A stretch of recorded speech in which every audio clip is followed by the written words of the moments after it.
This free step-by-step video comes to you directly from Haynes, creators of the world's best repair manuals. Fix your car or truck the right way with our accurate and reliable information at your side.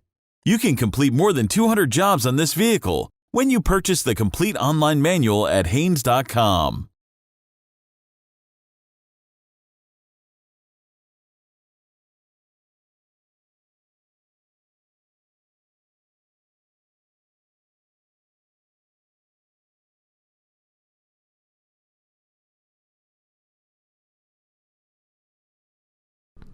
Chock the front wheels to prevent the vehicle from rolling. Pry off the wheel trim caps. Loosen the rear wheel lug nuts.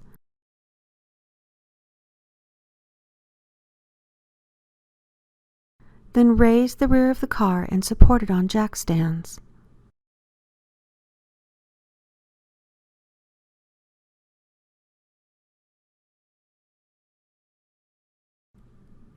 Remove the rear wheels.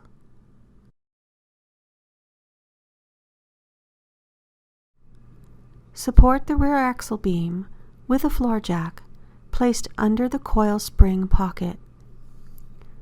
Warning: the jack must remain in this position until the shock absorber is reinstalled. Remove the access panel in the luggage compartment and unscrew the shock absorber upper mounting nut. Hold the shock absorber piston rod with an Allen wrench while loosening the nut.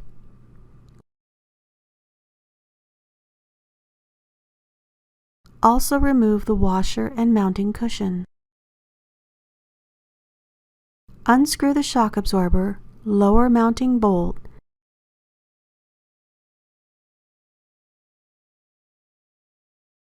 and remove the shock absorber.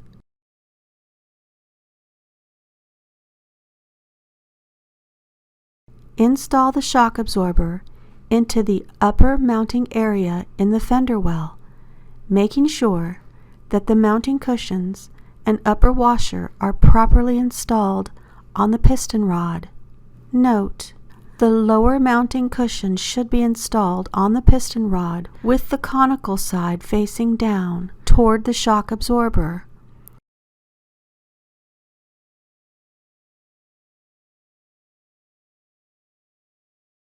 Install the new shock lower mounting bolt.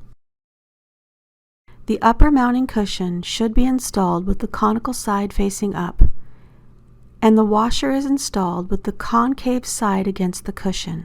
Install the new upper mounting nut. Tighten it to the specified torque setting.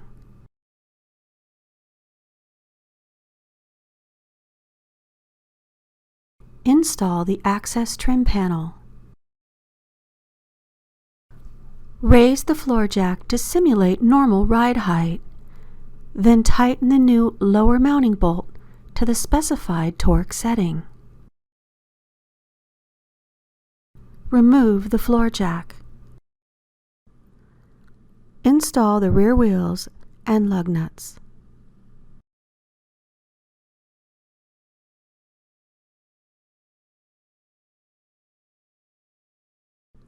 Lower the car to the ground and tighten the wheel lug nuts to the specified torque setting.